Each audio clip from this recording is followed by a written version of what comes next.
নগদ প্রতারণার চক্রে ফাঁদে পা দিয়েছি। পুলিশ কর্মকর্তার ডায়াল করতে বলে সেটা আমি ডায়াল করি আর 30,400 টাকা সেই প্রতারক চক্র নিয়ে নেয়। আসসালামু আলাইকুম। আমি এক নগদ প্রতারণার চক্রে ফাঁদে পা দিয়েছি।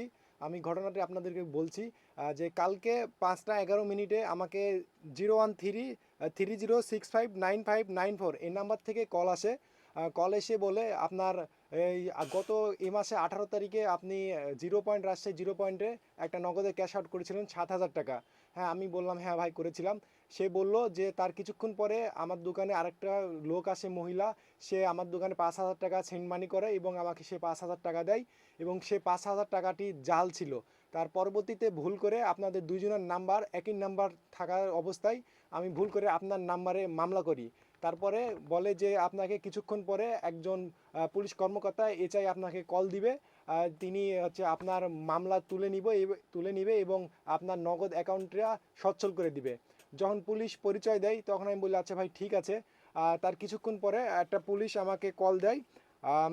এই যে এই নাম্বার থেকে 01794655950 এই নাম্বার থেকে পুলিশ আমাকে হোয়াটসঅ্যাপে কল দেয় এবং পুলিশ এডিসি পরিচয়ে আমার সাথে কথা বলে এবং বলে যে আপনার কিছুক্ষণ আগে যে নগদ এজেন্টের সাথে কথা বললেন, আপনার যে একটা মামলা হয়েছে সেই মামলা বিষয়ে আমি কথা বলবো আপনার সাথে। আপনার মামলাটা এখন উইথড্র করা হবে, আপনি আমার কথা মতো কাজ করেন। আমি সেই পুলিশ কর্মকর্তার কথা মতো সেই যেটা ডায়াল করতে বলে সেটা আমি ডায়াল করি। ডায়াল করার পরে এক পর্যায়ে দেখা যায় 5টা 11 মিনিটে আমার নগদ অ্যাকাউন্ট থেকে 30,400 টাকা সেন্ড মানি করে সেই প্রতারক চক্র নিয়ে নেয়।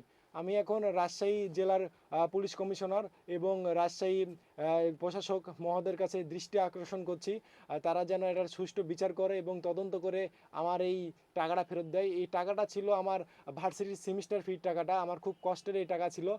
3 দিন আগে এই টাকাটা আমার ফ্যামিলি থেকে আমাকে 30,000 টাকা দেয়। আমার এই টাকাটা 8 তারিখের আগে যে করে হোক ব্যবস্থা করে দিতে হবে। 8 তারিখে আমার ভার্সিটিতে সেমিস্টার ফি লাস্ট ডেট। আমি আবারও বলছি এই পুলিশ কর্মকর্তা এবং প্রশাসনের কাছে জোর দাবি জানাচ্ছি সবাই যেন তদন্ত করে এই সুষ্ঠু বিচার করে এবং আমার টাকাটা ফেরত দেয়। আমাকে যখন ওই লোক বলে যে আপনাকে একজন পুলিশ কর্মকর্তা কল দিবে যে আপনার মামলাটা তুলে নেওয়ার জন্য, তখন পুলিশ কর্মকর্তা বলছে যেহেতু আমি একটা মিডিয়াতে কাজ করি সেই জন্য পুলিশকে আমরা হেল্প করি অনেক সময়। যখন পুলিশ কর্মকর্তা বলছে তখন আমি তার মানে বুঝতে পারি সে হয়তো বা সত্যটা। এই যে পুলিশ কর্মকর্তা আমাকে ফোন দেয় হোয়াটসঅ্যাপে, আমাকে টেক্সট করে, এই যে টেক্সট করে বলছে যে ভাই ও বলছে বুঝতে পারি নাই।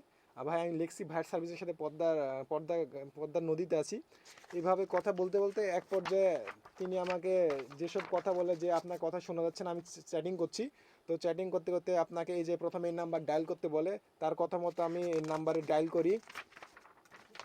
ডায়াল প্রথমে সে আমাকে ডায়াল করতে বলছে 167*8*2# এটা ডায়াল করতে বলছে, সেটা আমি ডায়াল করি এবং পরবর্তীতে আমি বলছিলাম ভাই আমার হাতে তো সময় নাই, বলছে মাত্র 30 সেকেন্ড লাগবে, আমি ঠিক করে দিচ্ছি। পুলিশ কর্মকর্তা বলছে বলেই আমি তার সাথে কথা বলছি।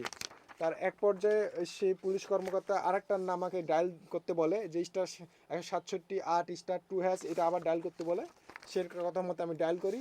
তারপরে সর্বশেষ যেটা ডায়াল করতে বলে আমাকে যে *167*2* যে নাম্বারে সেন্ড মানি হয়ে যায় ওই নাম্বারটা আমাকে ডায়াল করতে বলে এবং তারপরে যে 304040*4*119*0# এই নাম্বারে যখন ডায়াল করতে বলে এই নাম্বারটা আমি ডায়াল করি। তার কিছুক্ষণ পরে এই পুলিশ কর্মকর্তা সেজে আমার টাকা 30,400 টাকা সেন্ড মানি করে নেয়। এখন আমি দাবি জানাচ্ছি রাজশাহী পুলিশ কর্মকর্তা এবং রাজশাহী প্রশাসন সবার কাছে দাবি জানাচ্ছি সবাই যেন এই আমি যে থানায় জিডি করেছি যে জিডি নাম্বার এই জিডির তদন্ত অতি তাড়াতাড়ি করে আমার টাকাটা ফেরত